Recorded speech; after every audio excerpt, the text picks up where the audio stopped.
Richard est une des 20 000 personnes travaillant à la recherche et au développement auxquelles les entreprises du médicament consacrent 12% de leur chiffre d'affaires. Richard, bonjour. Ce qui me ferait le plus plaisir dans ma carrière, ce serait d'arriver à créer, à inventer une nouvelle molécule qui un jour soit vraiment un médicament. Et de traiter une maladie. Richard conçoit de nouvelles molécules, les fait tester, analyse les résultats afin d'identifier un candidat médicament qui entrera en développement et sera commercialisé. Bref, Richard cherche. Et des chercheurs, on en cherche car près d'un chercheur sur 4 partira à la retraite d'ici à 10 ans. Dans le projet, il y a des chimistes, il y a aussi des biologistes, des pharmacocinéticiens, des physico-chimistes. Et c'est important ? Ça permet de toucher à beaucoup de domaines scientifiques différents. Il y a beaucoup de communication. Et l'image du chercheur isolé au fond de son laboratoire n'est pas du tout vraie. La conformation qu'on voit là dans le site actif, elle n'est pas trop haute en énergie. Et au niveau de la chimie de laboratoire ? J'ai actuellement 3 personnes dans mon équipe qui travaillent dans le laboratoire. Quel est votre rôle ? Moi, mon rôle, c'est de dessiner les molécules sur le papier. Et le leur ? Ces gens-là vont synthétiser ces molécules au laboratoire. Donc c'est eux qui créent vraiment les molécules qui les mettent dans un petit pilulier. Alors pour la série des méthoxyphényl, ça va comment ? Ça a l'air d'avoir un peu moins bien marché, mais je suis quand même relativement confiant sur les résultats. Ok. On a donc fait une Oui, Richard, un souci ? azote. Le plus difficile dans mon métier, c'est probablement d'être confronté à l'échec. Et l'autre partie du métier ? Ce qui est extrêmement gratifiant, c'est d'avoir une idée, de la mettre en application en faisant des molécules et de voir que ça marche. Quelle qualité nécessite votre métier, Richard ? Tout d'abord, je pense qu'il faut un très bon esprit d'analyse et de synthèse. Il faut un bon esprit de communication. Il faut être très créatif. Créatif ? Une créativité scientifique pour pouvoir faire avancer les choses. Et enfin, il faut de la patience et de la persévérance car dès qu'on rencontre un problème, il faut proposer une solution. On sait qu'il y a de fortes chances qu'elle ne marche pas parce qu'il faut essayer plusieurs fois en général avant d'arriver à faire progresser le projet. Merci Richard et bonne recherche.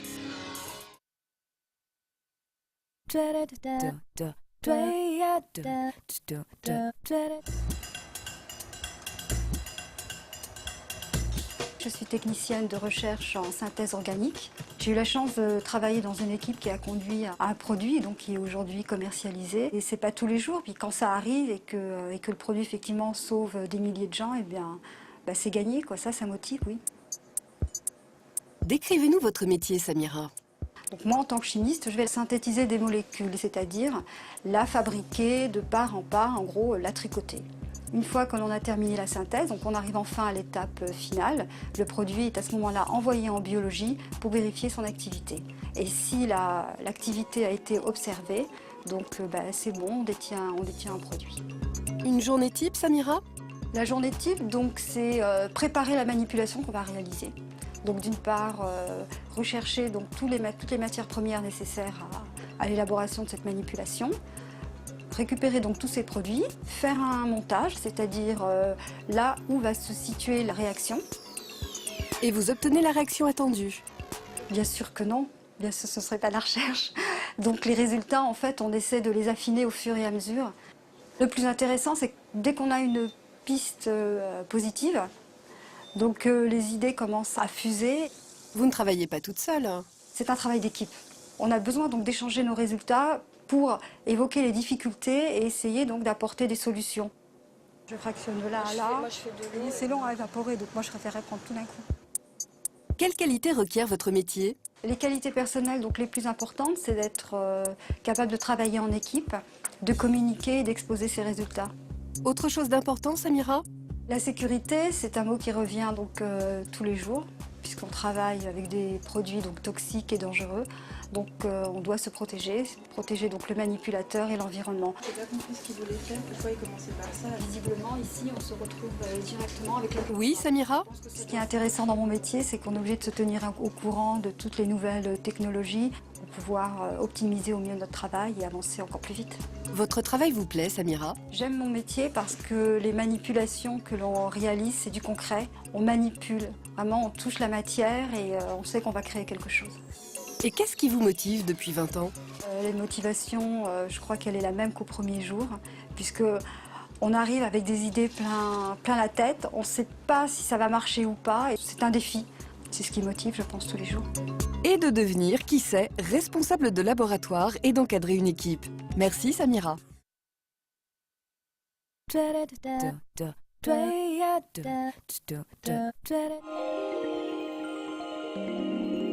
Sandrine est une Alice au pays des merveilles.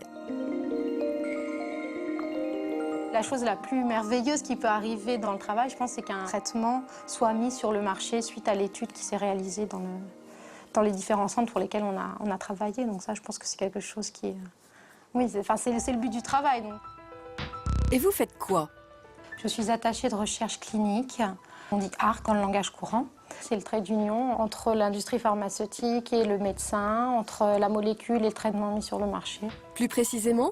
Dès qu'une molécule est testée donc au niveau d'un laboratoire de recherche, elle est testée sur les animaux et ensuite vient la partie des tests sur l'homme et c'est à partir de ce moment-là que l'attaché de recherche clinique intervient. Je t'appelle pour savoir si elle a repris son traitement ou pas. Et c'est hier qu'ils sont réunis pour discuter du cas. Concrètement? Je suis chargée de vérifier que les essais cliniques se déroulent bien dans les différents centres qui participent aux essais. Donc je vérifie que le traitement qui est à l'essai est bien administré au bon patient, qu'il n'a pas d'effet particulier. Et je vérifie si le traitement est efficace. Vous vérifiez beaucoup? Énormément. Il y a énormément de documents réglementaires à faire signer aux différents médecins. Il y a beaucoup de choses à respecter. Oui, oui. Il y a des procédures. On est là pour faire un point de 6244 mélanome. Donc, je vous propose de discuter un peu des progrès de l'étude. Citez-moi, Sandrine, 3 qualités nécessaires à votre métier. En premier lieu, loin devant toutes les autres, c'est l'organisation. En deuxième? C'est la communication. C'est important de communiquer pour faire remonter l'information. Et la troisième? C'est la maîtrise de la langue anglaise, en fait. Donc il faut quand même un minimum savoir se débrouiller. Le traitement, là, on en a encore, mais c'est vraiment un problème. Oui. Oui, Sandrine? On apprend beaucoup de choses sur le mode d'action d'un traitement, sur une pathologie. Moi, ce qui me plaît le plus dans le métier, c'est ça, le fait d'apprendre. Et de devenir un jour, qui sait, coordinateur de projet ou chef de projet développement, auditeur ou manager d'attaché de recherche clinique.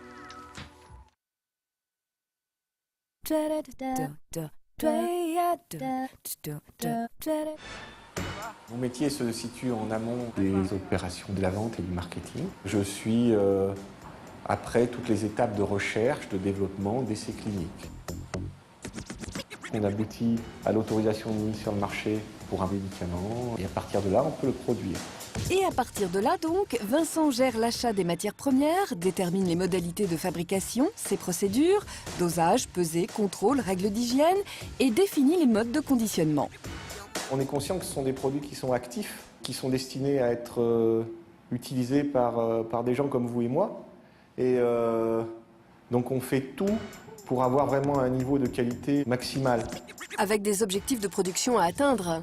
Ça c'est important, c'est un métier où on vous demande d'atteindre des résultats et où les résultats dépendent de vous.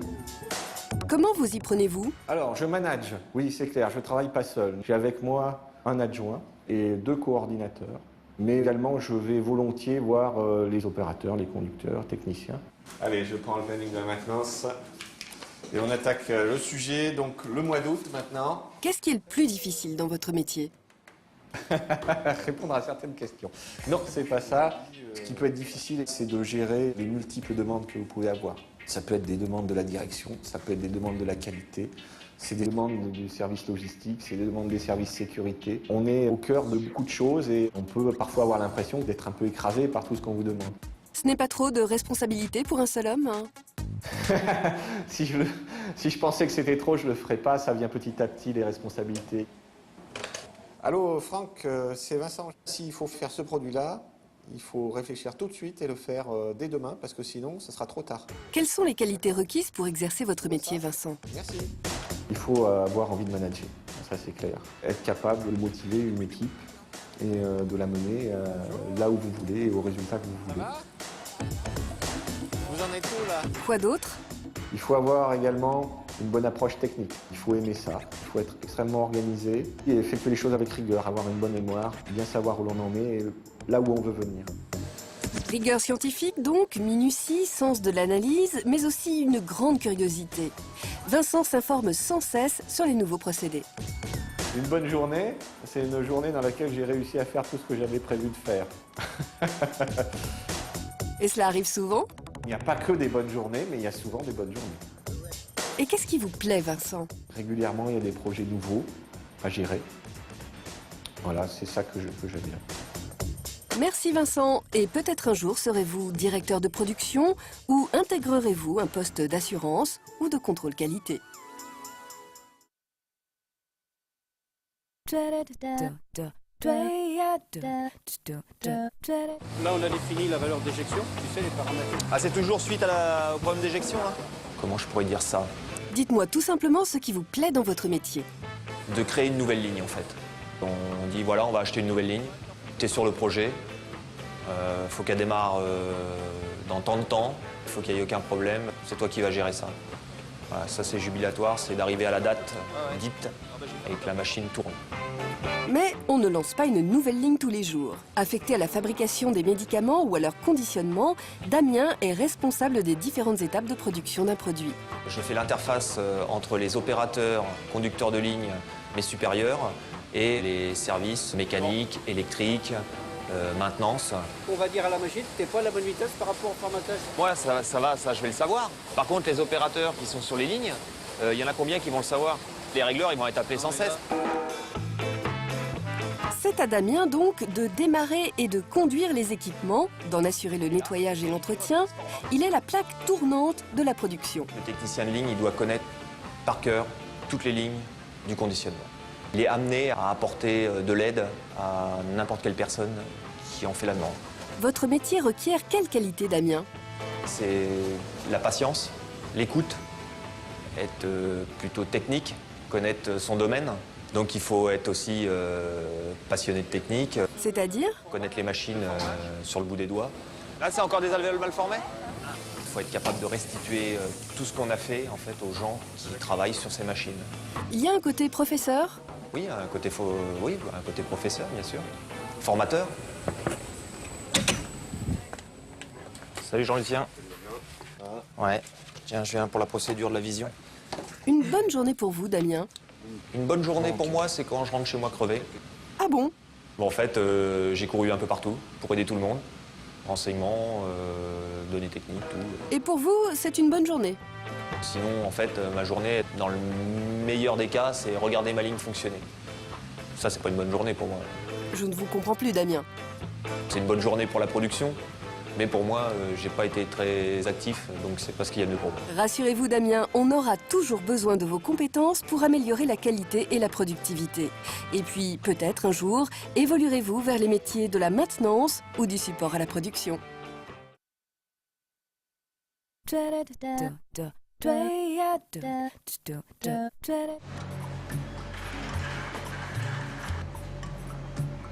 Peu de gens le savent, mais la France est le premier producteur européen et le 3e exportateur mondial de médicaments. Aux manettes de leur fabrication, Corinne. Mon métier consiste en la fabrication d'un médicament. Donc, ceci démarre par la réception des matières premières, la transformation de la poudre en comprimé ou en gélule. Et donc, si c'est des comprimés, finir par les enrober. Et plus particulièrement? Moi, je travaille principalement sur des turbines d'enrobage et des presses à comprimés. En fait, seule ou avec une petite équipe d'opérateurs, Corinne contrôle les différentes étapes du process. Une seule chaîne pouvant être utilisée pour plusieurs produits, c'est elle-même qui procède au changement de format. Le plus difficile dans mon métier, c'est certainement travailler avec une très faible marge d'erreur. Et le plus intéressant? C'est le fait que je ne fais pas tous les jours la même chose, c'est pas répétitif. On va partir de la préparation d'un dossier jusqu'à la préparation d'une solution, faire des comprimés, faire des gélules. C'est rempli en fait, notre journée elle est pleine et on fait pas des gestes tout le temps la même chose, quoi. C'est Corinne aussi qui procède à la maintenance simple des machines, identifie les anomalies et effectue les petits réglages. Alors, 70-45 côté. Quelle qualité requiert votre métier? La rigueur déjà, c'est important, on ne fait pas n'importe quoi. On a des procédés de fabrication qui sont écrits, qui doivent être suivis à la lettre. De la rigueur donc, mais aussi de la minutie, de l'autonomie et de la réactivité. Oui, Corinne ? J'aime mon métier parce que je travaille sur la fabrication de quelque chose d'important et qui est le médicament et ça permet de soigner des gens. Merci Corinne. Dans l'avenir, peut-être sera-t-elle un jour technicienne de fabrication ou de support d'un secteur d'activité qui recrute 13 000 personnes par an. Nombreux départs à la retraite oblige.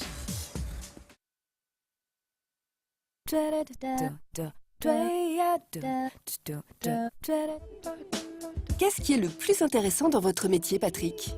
Le plus intéressant dans mon métier, tout est intéressant. Et une bonne journée? Une bonne journée pour moi, c'est que la production se termine en temps et en heure, sans avoir eu de problème majeur. C'est aussi d'avoir des pannes majeures et de trouver bien sûr la solution et de dépanner sans que la production en soit trop impactée. Comment ça? C'est pas souhaité, mais ça fait aussi partie des bonnes journées. Votre rôle donc? C'est de veiller au bon fonctionnement des équipements, fiabiliser l'outil de production et de garantir une continuité de production. Et donc, mieux vaut prévenir que guérir. Stop, t'as contrôlé le plateau? Le plateau, oui, j'ai pris des mesures et j'arrive en bout à plus 5-7 dixièmes. 5-7 dixièmes, ça peut attendre. Mais mieux vaut profiter de l'arrêt d'une chaîne pour remplacer des pièces usées, les lubrifier, tester les systèmes automatiques, que de dépanner dans l'urgence. Les qualités pour être un bon technicien de maintenance, c'est d'écouter les gens de production, de réfléchir sur les problèmes, d'anticiper. Alors, les nouveautés. On va parler d'un tuyau qui passe latex. Donc tout ce qui va être partie alcool serait concerné. La satisfaction, c'est surtout d'acquérir de nouvelles connaissances, du fait que les équipements évoluent. Car lors de l'installation de nouvelles lignes, c'est Patrick qui en assure le démarrage et forme souvent les opérateurs et opératrices à leur utilisation. Un métier qui requiert donc compétences en électronique, en mécanique, esprit logique, ingéniosité et rigueur. Quand on travaille dans un milieu pharmaceutique, ça demande beaucoup plus de rigueur. Même à la maintenance? Surtout à la maintenance, on intervient avec des outils, on peut faire plein de contaminations sur le produit, donc c'est là qu'il faut faire extrêmement attention. Merci à Patrick qui, à proche ou moyen terme, pourra évoluer vers l'expertise comme la vision, la robotique, l'informatique industrielle ou vers le management.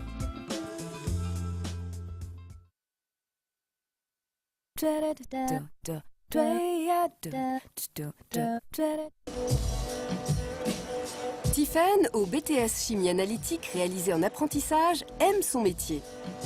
J'aime mon métier parce que j'analyse aussi bien des matières premières que des formes injectables ou des formes sèches, c'est-à-dire des comprimés, des gélules, sur des techniques de contrôle différentes, avec des appareils différents. Et je travaille aussi sur des projets. Que vous détectiez une anomalie et la production du médicament est interrompue. C'est une lourde responsabilité, non, Tiffaine? Il y a effectivement une énorme responsabilité, donc il est important de contrôler le dosage réel du médicament. Et pourquoi? Il y a quand même en jeu la santé des patients qui vont prendre ce médicament. Donc là, maintenant qu'on a rempli les bols, on va les installer dans le solutest. Quelle qualité requiert votre métier, Tiffaine? Il faut être autonome, organisé selon le planning qu'on a à faire, la durée des analyses, les temps d'attente entre les étapes de l'analyse et être rigoureux et précis dans la manipulation des produits et pour rendre les résultats. Avoir de la rigueur, c'est important? Les gestes que l'on doit faire ne doivent pas s'écarter de la rigueur qu'on doit avoir. Belle formule. Le plus difficile, c'est peut-être de tenir les délais quand on nous demande un délai très très court, où il faut en même temps travailler rapidement et correctement. Vous faites un métier dangereux, Tiffaine. C'est vrai qu'ici, il y a des produits dangereux. Oui, on a des consignes de sécurité à respecter. Il faut travailler sous haute, avec des gants, on a des lunettes de protection, la blouse bien fermée. Votre métier vous plaît? Je me suis plus orientée vers le pharmaceutique parce que j'aimais pas faire les prises de sang. Et depuis, qu'est-ce qui vous plaît? Ce qui me passionne dans la chimie, c'est de mettre en pratique toutes ces équations qui paraissent théoriques et de faire un lien entre la pratique et la théorie. et de comprendre un peu ce qui se passe dans la fiole. Fiole qui vous dira peut-être que demain vous serez assistant de contrôle qualité, responsable assurance qualité ou d'une équipe. Les possibilités d'évolution sont multiples.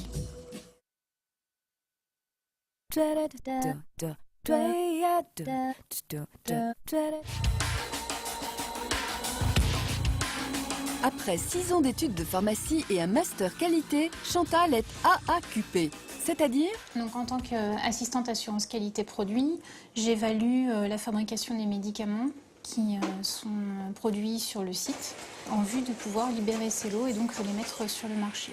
Bonjour Géraldine. Alors, est-ce que vous pouvez m'expliquer un petit peu comment ça se passe au niveau du marquage sur cette ligne-là? Parce qu'on a eu un problème la semaine dernière sur l'impression du numéro de lot sur les étiquettes. Un exemple d'évaluation? Par exemple, un temps d'agitation qui n'a pas été respecté ou une vitesse d'agitation qui n'a pas été respectée. Et donc notre rôle, c'est d'évaluer l'impact sur la qualité du produit. Une lourde responsabilité. On travaille sur des produits qui ne sont pas anodins, qui sont là pour restaurer des fonctions vitales, qui sont utilisés par des personnes qui sont malades. Notre base de travail, c'est le dossier de l'eau qui permet de tracer tous les événements de la fabrication d'un produit, d'un médicament. Soyez plus précise, Chantal. On va avoir les composants et le numéro de lot de chacun des composants qui va rentrer dans la fabrication. On va également retrouver qui a pesé les matières premières, quelles quantités ont été pesées. Dans la partie fabrication, on va avoir l'ordre chronologique d'introduction de chacune des matières premières. Un vrai travail d'enquête? Oui, c'est de l'investigation en fait. On investigue en collaboration avec la production. Vous faites le gendarme, Chantal? On essaie de ne pas se placer en tant que contrôleur, mais vraiment en tant qu'aide, support à la production, afin de pouvoir gérer les déviations qui peuvent survenir lors des fabrications. Ce dossier-là, j'avais noté quelque chose. J'ai l'impression que cette charge de bouchon autoclavé n'a pas été utilisée sur le lot. Ce qui requiert sens du dialogue, de l'organisation, réactivité et fermeté. En fait, le plus difficile dans l'activité, c'est de garder une vigilance constante pour chaque évaluation de dossier et donc de garder toujours la même rigueur. Et le plus intéressant? Le plus intéressant, c'est de pouvoir trouver des solutions lorsqu'on est face à une difficulté ou un problème rencontré. J'aime mon métier parce qu'on a aussi bien des contacts avec les affaires réglementaires, la production, le laboratoire de contrôle, le service nouveaux produits. Chaque jour ne se ressemble pas forcément et donc c'est ce qui est le plus intéressant. Merci à Chantal qui peut prétendre un jour devenir responsable affaires réglementaires industrielles ou assureur qualité en développement. Les perspectives d'évolution de l'AAQP sont nombreuses.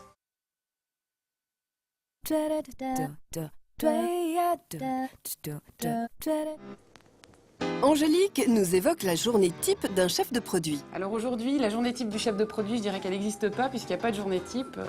Il faut être très adaptable dans la mesure où il y a beaucoup d'imprévus, je dirais, quotidiennement.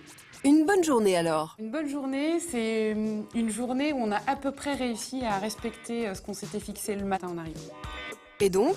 Les bonnes journées sont rares, mais on les apprécie.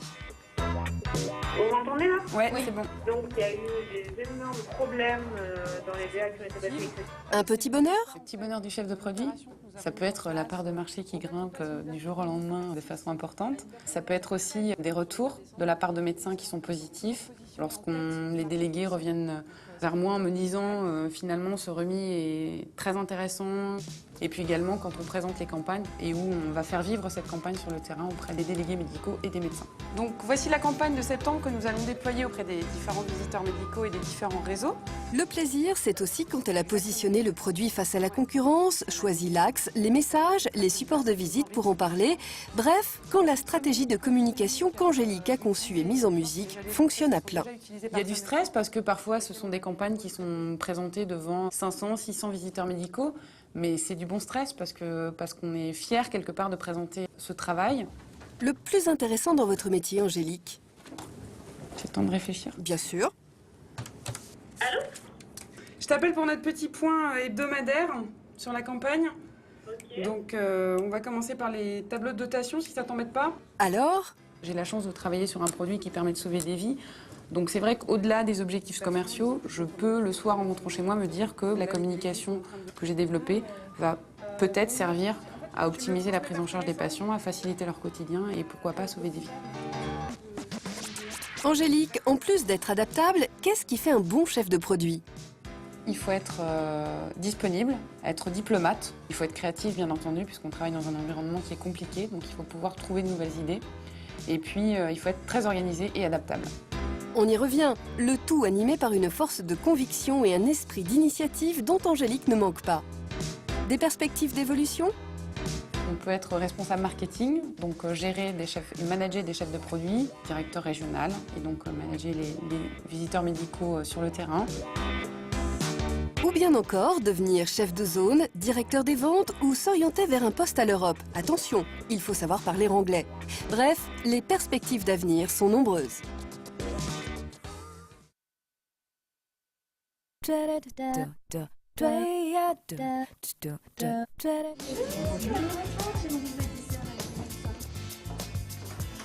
Je vais parler du patient artéritique asymptomatique. D'accord. Le métier de visiteur médical, qui représente 20% des effectifs des entreprises du médicament, est une source précieuse d'informations sur les nouveaux produits pour les médecins.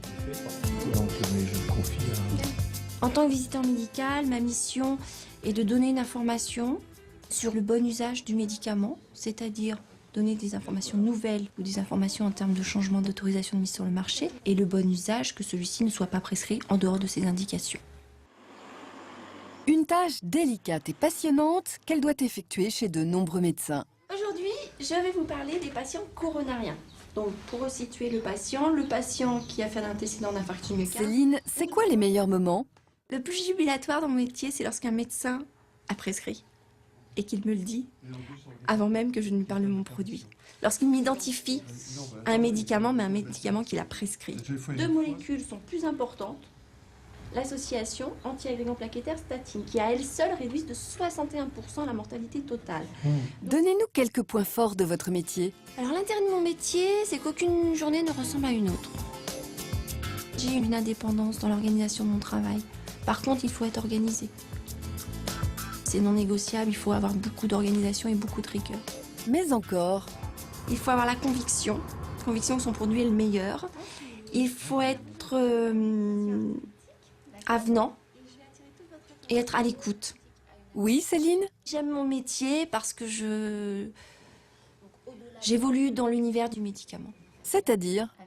Au-delà de la prescription, le patient qui prend mon médicament, eh bien, je lui prolonge peut-être sa vie de quelques années, je lui calme peut-être des douleurs avec mon médicament. J'embellis son quotidien, tout simplement. Merci Céline. Accessible avec un diplôme homologué, le visiteur médical peut devenir délégué spécialiste auprès par exemple de rhumatologues, délégué hospitalier, délégué pharmaceutique ou encore devenir formateur, voire directeur régional. Bonjour.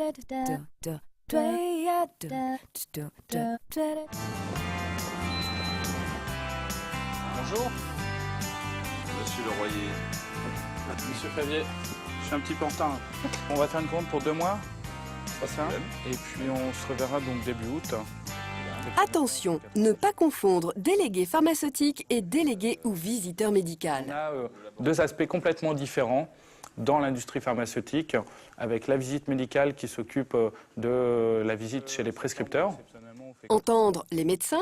Et mon métier de délégué pharmaceutique qui est plus axé sur la partie commerciale, donc la distribution du médicament à l'officine. Bonne journée. Qui représente combien de clients? Au revoir. Je visite 5 clients par jour à peu près. J'ai 150 clients sur mon secteur. Soit une moyenne annuelle de 60 000 km. Ensuite, il y a le suivi et la formation des équipes. Donc comment accompagner le pharmacien assistant ou le préparateur à vendre le mieux possible les produits qu'on lui a vendus au préalable. Et dont Emmanuel a négocié les prix et les délais. Précisons cependant que son rôle de conseiller d'information est primordial, car le médicament n'est pas un produit anodin. Oui, allô, bonjour, Emmanuel Leroyer. Je vous appelais pour savoir s'il est possible de convenir d'une date de rendez-vous, s'il vous plaît. L'intérêt du métier, Emmanuel? L'autonomie au quotidien, de pouvoir planifier son planning. Des objectifs de vente? C'est vrai qu'on a des objectifs quantitatifs et qualitatifs, bien évidemment. Des obligations de résultat? Il y a une obligation de résultat, bien entendu. Pour avoir ces résultats, il y a des plans d'action qui peuvent être mis à notre disposition. Bonjour Emmanuel. Ça va? Ça va, toi? Très bien, très bien. Une bonne journée pour vous, c'est quoi? C'est d'avoir respecté les rendez-vous, d'avoir mis en place le travail qui nous était confié et en plus, bien entendu, d'avoir une augmentation significative du chiffre d'affaires. Quelles sont les qualités essentielles de votre métier, Emmanuel? C'est d'être organisé, c'est l'écoute, le sens de l'écoute, du partage et puis la disponibilité. Excellente fin de journée. Toi aussi. À bientôt. À bientôt. Et enfin, l'adaptabilité pour se former régulièrement à l'arrivée de nouveaux produits. Merci Emmanuel.